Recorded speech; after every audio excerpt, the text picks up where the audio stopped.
Isyu, serbisyo publiko. Aksyon Radio! Sa Bacolod, Aksyon Radio! Aksyon Radio!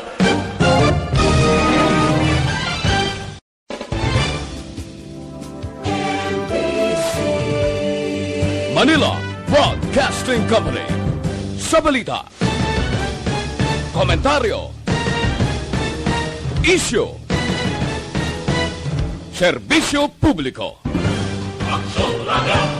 Sa Bacolod, Aksyon Radio! Aksyon Radio!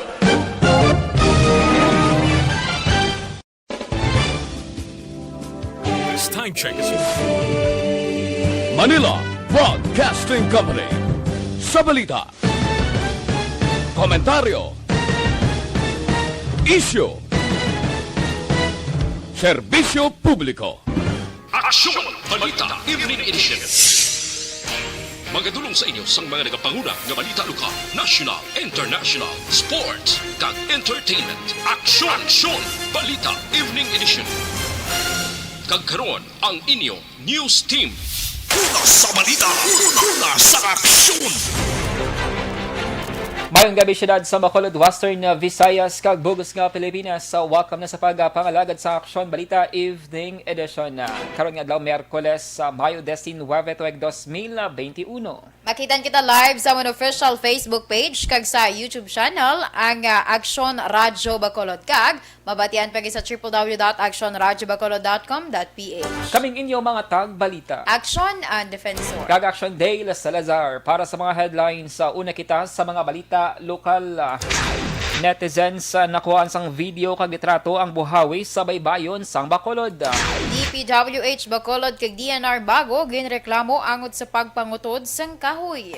AstraZeneca vaccine bastante ang supply suno sa mga eksperto. 20,000 pesos nga ayuda para sa Employees Commission pensioners malapit na nga ihatag. Detalye sa mga balita lokal pagkatapos gid lamang sining. Doktor!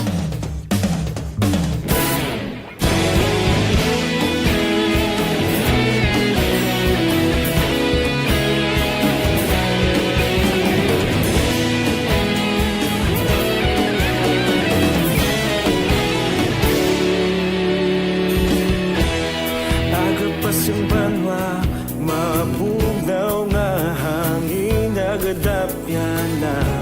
Ikaw na ginapamati, alamon ginasandigan. Tingog sang probinsya, kamatuuran ginapalap na. Minsay nga may dala, paglaom kag kasanan. Tuig na nagligan, ikaw gihapon ang ako nga istasyon. Sa pagbudlak sang adlaw, sa pagduhaw sang biton. Mga balita nga dala inspirasyon. Aksyon radyo, Bacolod man sa gihapon. Padayon Aksyon radyo, Bacolod saludo sa imo.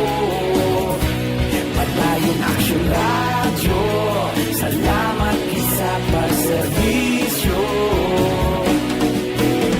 Patas kag balanse, matuod na mensahe, wala sang ginagampingan. Pagdayon Aksyon Radio.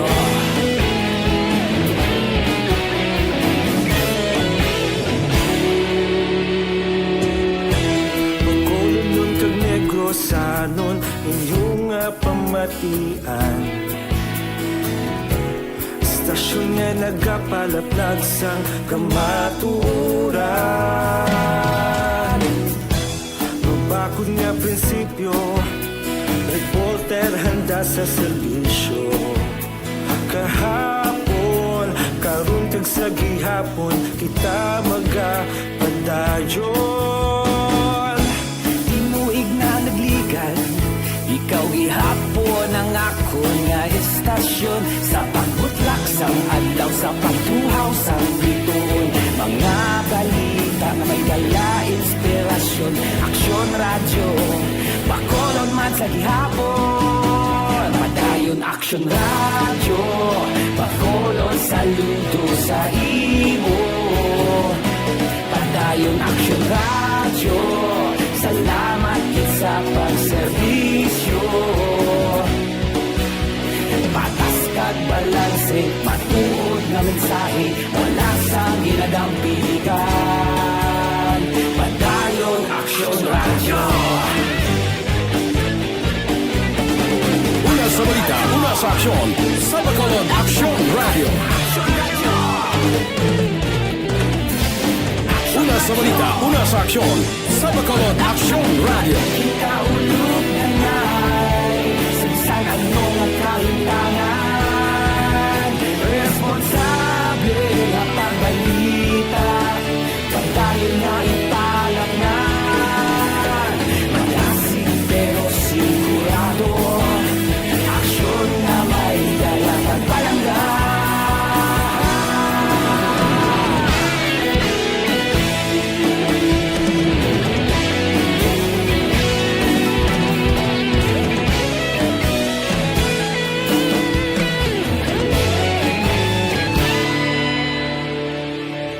Padayon Aksyon Radyo, Bacolod saludo sa imo.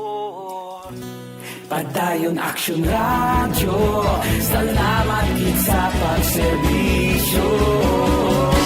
Padayon Aksyon Radyo, Bacolod saludo sa imo. Padayon Aksyon Radyo, salamat kit sa pagserbisyo. Patas kag balanse, matuod nga mensahe, wala sang ginadampigan. Padayon Aksyon Radyo.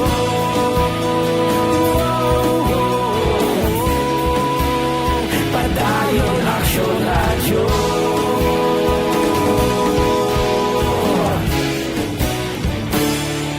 Padayon Aksyon Radyo.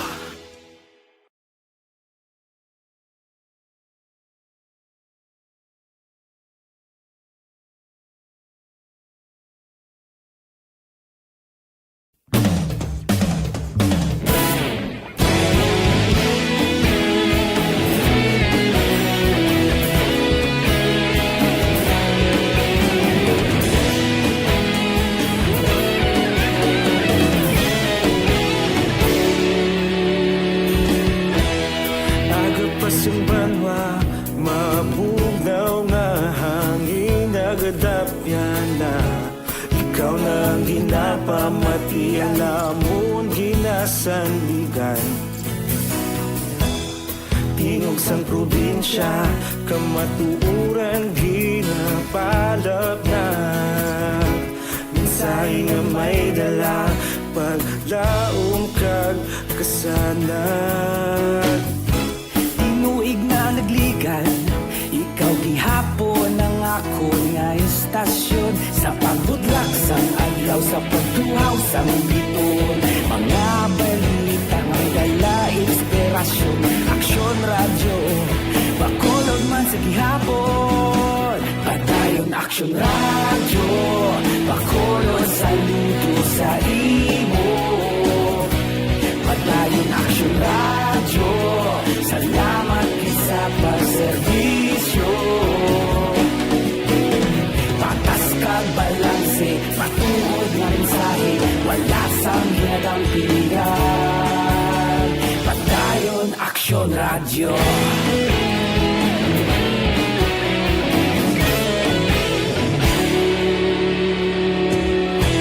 Bacolod nun kag Negrosanon, inyong nga pamatian. Istasyon nga nagapalaplag sang kamatuuran. Mabakod nga prinsipyo, reporter handa sa serbisyo. Kahapon, karon kag sa gihapon, kita magapadayon. Tinuig na nagligan, ikaw gihapon ang ako nga istasyon. Sa pagbutlak sang adlaw, sa pagtuhaw sang biton, mga Una sa aksyon, Aksyon Radio Philippines, Standard Time Lasay sa 16, kagkaroon sa detalye na sang mga balita lokal. Nag-file sang kaso sa Office of the Ombudsman, Visayas, ang grupo nga Crusaders for Justice angot sa pagpanapas ng kahoy sa may dalan Araneta, Barangay Singkang Airport, Syudad sa Bacolod. Suno kay Dominador Villaluna Jr., founder kag president sang grupo, lakip sa mga respondents sang kaso amo sanay DPWH Bacolod District Engineer Jaime Javillana, kag DNR Community Environment and Natural Resources sa Consenro Bago City Engineer Joan Nathaniel Garangaya et al. Ang reklamo na petsan Mayo 14, 2021, agin padala kay Paul Elmer Clementeng, Deputy Ombudsman for the Visayas. Gan reklamo sang grupo ang ginaligar pagbaylar sang grave misconduct, gross ignorance of the law, grave abuse of authority, kag Presidential Decree 705 o kon revised sa Forestry Code. Una na gin pahag ni Haviliana ang Senro bago nga nag-issue sang tree cutting permit nga nagahatag sa ila sang otoridad para tapson ang 35 ka mga puno sa lugar. Sa 35 siyam ka mga kahoy ang nabili na matapos nagpadala sang sulat si Congressman Greg kasataya kag DPWH Region 6 nga untaton ang pagtapas sa sang puno. Also, file na muna by public interest concern under environmental law. Reason sa mga nga file na muna. Number one is Nabatian si Dominador Villaluna Jr., ang founder kag president sang Crusaders for Justice.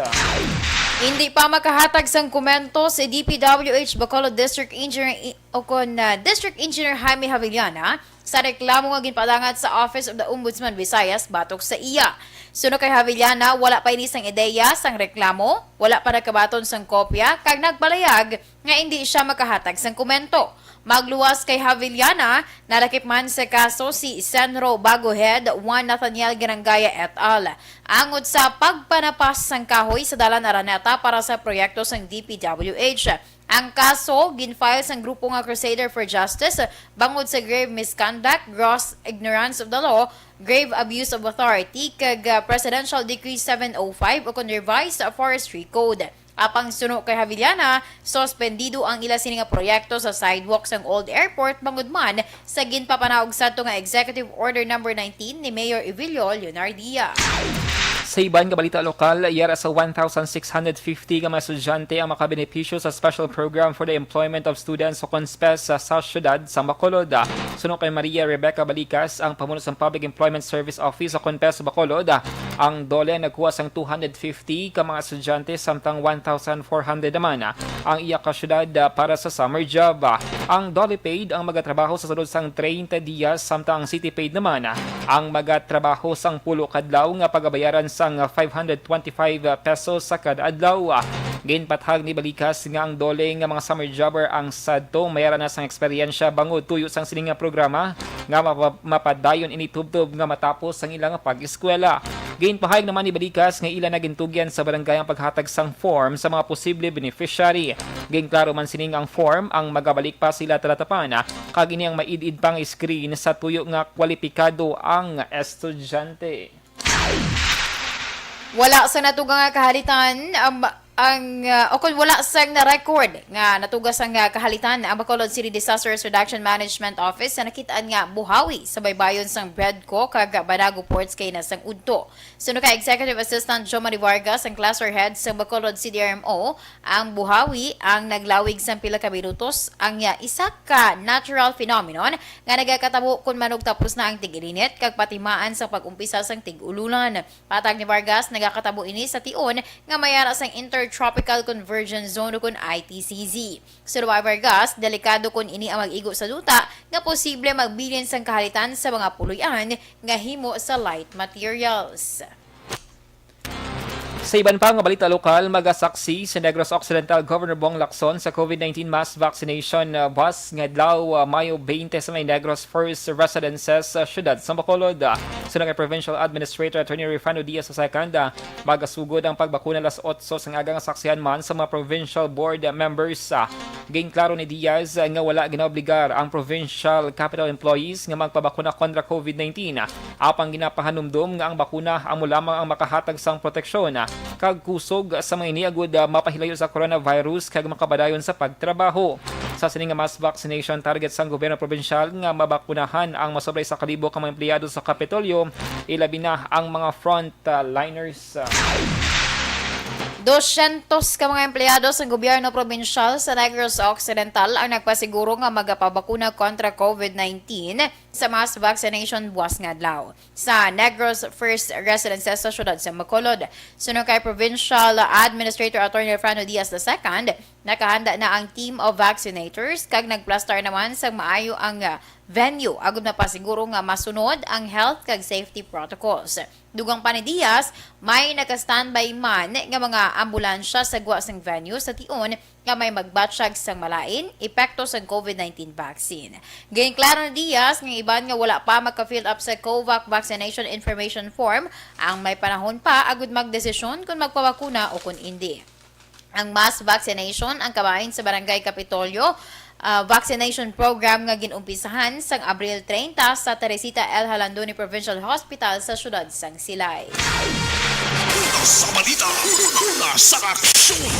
Lasay sa 22 sa Aksyon Radio Philippines Standard Time Vitamin C. Bakit kailangang magpabakuna?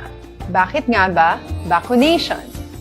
Ang pandemyang ito ay kumuha ng maraming buhay at patuloy pa nitong nilalagay sa peligro ang buhay ng nakakarami. Pinahina din nito ang ating ekonomiya at maraming Pilipino ang nawalan ng trabaho dahil dito. Sa pagkatuklas ng bakuna laban sa COVID-19, nagkaroon tayo ng oportunidad na malabanan ang pandemyang ito. Sa tulong ng mga bakuna, ay may iwasan natin ang sintomas ng impeksyon at posibleng maiwasan din ang malalang impeksyon at matigilan ang pagkalat nito. Gayunpaman, gaya ng iba pang mga bakunang ginagamit sa nagdaang dekada, ang abilidad nitong protektahan ang ating komunidad ay tataas lamang kung hindi bababa sa 70% ng ating populasyon ay bakunado. Halimbawa, kung ang iyong barangay ay mayroong 100,000 katao, hindi dapat bumaba sa 70,000 ang dapat mabakunahan upang matiyak na proteksyon ang buong komunidad. Kaya ating tandaan, ang pagbabakuna ay hindi lamang para sa iyo o sa iyong pamilya. Ito ay para din sa iyong barangay, lungsod at probinsya. Tara, sa Vida Vaccination! Aling mga bakuna ang gagamitin sa Pilipinas? Sa ngayon, may limitadong supply ng bakuna sa buong mundo. Sa katunayan, halos 80% ng stock sa buong mundo ay nabili na ng mga mayayamang bansa. Dahil dito, walang iisang kumpanya ang maaaring mag-supply ng 110 million na bakuna sa Pilipinas, kaya naman nakikipag-usap ang ating gobyerno sa 7 manufacturers. Sinisiguro natin na ang mga bakuna na to ay makakatanggap ng Emergency Use Authorization at kung may EUA sila, doon lamang sila bibilhin at gagamitin ng ating gobyerno para sa ating vaccination program. Nagbibigay ang EUA ng assurance o katiyakan na ang bakuna ay dumaan sa masusing pagsusuri at nirerekomenda ng mga independent na eksperto sa atin. Hindi mo rin kailangan mag-alala. Ang bakuna laban sa COVID-19 ay hindi magbibigay sa iyo ng COVID na sakit. Tara, sa Vida Vaccination! Magkano ang babayaran ko para mabakunahan? Ibibigay ng gobyerno ang bakuna ng libre. Wala kang dapat bayaran para magpabakuna. Tara, sa Vida Vaccination! Sino ang unang makakapagpabakuna? Dahil kailangan nating masiguradong patuloy na makakapagtrabaho ang ating health system para maalagaan tayo, ang mga medical frontliners ang unang makakatanggap ng bakuna. Susunod dito ay yung mga eligible na senior citizens dahil sila ay nasa greatest risk ng severe infection o kamatayan. Alam natin ito dahil sa ating lokal na datos na mas mapanganib ang COVID-19 sa mga matatanda. Ang pagkakasunod-sunod na kung sino ang unang makakatanggap ng bakuna ay natukoy sa tulong ng mga eksperto. Tara, sa Vida Vaccination! Kailan at saan ka dapat magpabakuna? Ang inyong national government ay nakikipag-ugnayan sa mga lokal na pamahalaan upang maihatid ang bakuna sa inyo. Ang lokal na pamahalaan or LGU nyo ang maghahanda ng pagpaparehistro at pag-ayos ng schedule ninyo sa pagpapabakuna. Mangyaring abangan ang anunsyo at instructions na magmumula sa inyong mga mayor or governors ukol dito. Tara, sa Vida Vaccination! Ano ang kailangan mo bago magpabakuna? Habang hinihintay natin ang pagdating ng mga bakuna, kumuha lamang ng impormasyon sa mga mapagkakatiwalaang sources. Magtanong lamang sa mga licensed medical professionals ukol sa wastong pagbabakuna para sa COVID-19. Matuto rin tayong mag-verify ng ating mga nababasa o naririnig. Tanging tamang impormasyon lamang ang makakapaggabay sa atin sa ating desisyon na magpabakuna.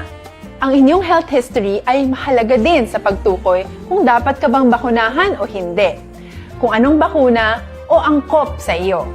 Kaya naman, importanteng seryosohin natin ang health screening na ito. Magpakita sa araw ng inyong screening at ideklara ang inyong complete health history, gaya ng allergies o mga risk factors o mga sakit noon. Masusuri ka lamang ng tama ng isang health professional kung ibibigay mo ang mga hinihiling na impormasyon. Kung hindi ka naman sumailalim sa screening, hindi ka maaaring i-book o i-schedule para sa pagpapabakuna. Tara, sa Vida Vaccination! Ano ang kailangang gawin sa araw ng pagbabakuna? Pumunta kayo sa vaccination site kung saan ka nakalista. Huwag kalimutan magsuot ng face mask at face shield. Bago katurukan ng bakuna, kailangan mong pumirma ng isang informed consent. Sa pagpirma ng dokumentong ito, ay pinapatunayan mo na voluntaryo kang magpapabakuna at alam mo ang mga benepisyo at posibleng side effects nito. Huwag din kalimutan ang mga minimum public health standards habang nasa vaccination site. Katulad lamang ng pag-maintain ng 1 metrong layo sa iba at pagsasanitize ng inyong kamay habang naghihintay. Pagkatapos mong mabakunahan, ay makakatanggap ka ng isang vaccination card at malilista dito kung kailan ka nabakunahan at kung kailan ang iyong susunod na appointment. Mananatili ka muna sa vaccination site ng 1 oras upang obserbahan ka sa mga di pangkaraniwang na sintomas o adverse events. At dahil importante sa amin ang inyong kaligtasan, ay patuloy kang babantayan sa susunod na 1 taon or 12 months. Tara, sa Vida Vaccination! Ano ang dapat gawin pagkatapos magpabakuna? Maaari kang makaranas ng side effects tulad ng sa trangkaso, pero mawawala naman ito dapat pagkatapos ng ilang araw. Huwag mag-alala, senyales to na bumubuo ng proteksyon laban sa sakit ang katawan mo. Karamihan nakakaranas ng lagnat o sakit at normal ito. Kontakin ang iyong healthcare provider kung ang pamumula o pagiging sensitibo ng lugar kung saan ka tinurukan ay lumala pagkatapos ng 24 na oras. At kung nag-aalala ka pa sa iyong mga sintomas o kung hindi sila nawawala pagkatapos ng ilang araw. Importanteng may ulat mo ang mga ito sa health authorities. Lasay si Media Action Radio Philippines Standard Time kagkaroon sa detalye nasang balita nasyonal. Nagpasiguro ang mga eksperto sa publiko nga nagapabilin nga stable ang supply sang AstraZeneca vaccines bisan nga pila na lamang kasi man ang nabilin antes ini nga mag-expire. Ang mga AstraZeneca vaccine ang may expiration dates nga June 30 kag July 31, 2021. Sa laging handa briefing ginpahing ni Health Undersecretary Mirna Kabutahe kag vaccine trialist Dr. Lulu Bravo sang UP College of Medicine. Anuman nga bakuna ang mag-aabot, ilan na ginalauman nga hindi magdugay ang ilang shelf life. Sa karon nagapadala ng paghatag sang bakuna usarang 2 million doses sang AstraZeneca vaccines nga gindonar sang COVAX facility. Wasang implementing guidelines ang Employees Compensation Commission kung ECC may kang tanan sa implementasyon sang one-time financial assistant nga 20,000 pesos sa idalom sa ginpermahan ni Presidente Rodrigo Duterte nga Administrative Order No. 39 sa tung Abril 19, 2021. Sakop sang one-time financial assistance sa mga employees compensation pensioners nga may permanent partial disability, permanent total disability kag mga survivorship pensioners. Ang paghatag sa mga kwalipikado nga pensioners ipaagi sa implementing agencies ng ECC, ang SSS para sa pribado nga sektor kag GSIS naman para sa mga pampubliko nga sektor. Sa idalom sang Administrative Order No. 39, mahatagan sang bulig ang malapit sa 31,000 ka mga pensioners ng SSS kag GSIS. Sa iban nga balita national, ginapanindugan ni Lieutenant General Antonio Parlade Jr., isa sa mga spokesperson sa National Task Force to End Local Communist Armed Conflict on NTF-ELCAC nga wala gina-red tag sang task force ang mga organizers sang community pantries. Ginpahayag ni Parlade sa mga mamalidha nga luyag lamang sang task force nga proteksyonan ang grupo sa mga nag-ausa sang community pantry para sila personal nga agenda. Dugang pasini nga nakabaton man sang report ang task force nga may mga pumuluyo nga ginapaperma sa papel sa baylo sa pagkaon samtang nagalinya sa mga pantries. Ginaligar man ni Parlade nga may pila ka mga propaganda materials ang ginapanagtag. Suno kay Parlade, maayo ang tinutuyo sang initiator nga si Patricia Nan pero dapat sila ang mangin na mabinantayo na. Ginbasol man sini ang media nga nag-sensationalize ang issue kangin sa pag-usara sang termino nga profiling, red tagging kaga iban pa. Ginbulgar sang Philippine Hospital Association ikon PHA nga napilitan ang pribado ka government hospital nga gamiton ang ila savings kag nagahulam sa mga bangko agud mapadayon ng ila operasyon pagkatapos nga napaslawan magbayad ang Philippine Health Insurance Corporation para sa claims ng COVID-19 cases umpisa Marso 2020. Ang issue ginpagawa ni PHA President Dr. Jaime Almora sa hearing nga ginpatigayon sa Senate Committee on Economic Affairs sa estado sa mga industriya nga mas naapektuhan sa COVID-19 pandemic. Dugang pa ni Almora, nagresulta sang severe financial distress ang dakong kantidad nga wala pa nabayaran sa mga hospital para sa COVID-19 cases. Palayag pa ni Almora, ginabayaran sang PhilHealth ang reimbursement para sa iban nga masakit apang ginpahayag nga mas dako nga porsyento sa gina-admit sa hospital ang mga nagapositibo sa COVID-19. Una sa balita, una sa aksyon. Lasay sa 33 Aksyon Radio Philippines Standard Time DTX 500 capsule mga ka-aksyon effective nga pangonta sa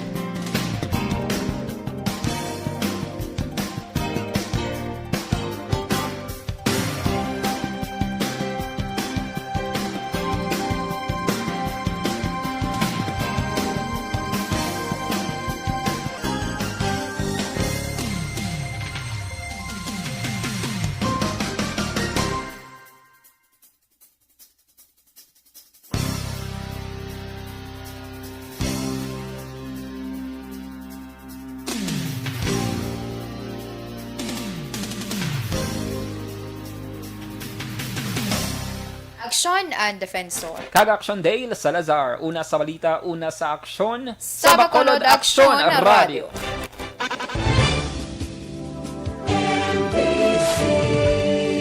Manila Broadcasting Company.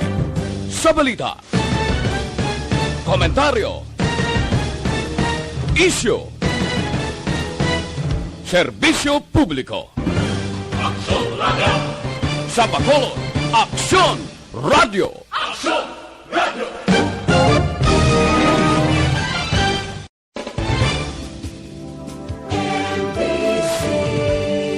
Manila Broadcasting Company.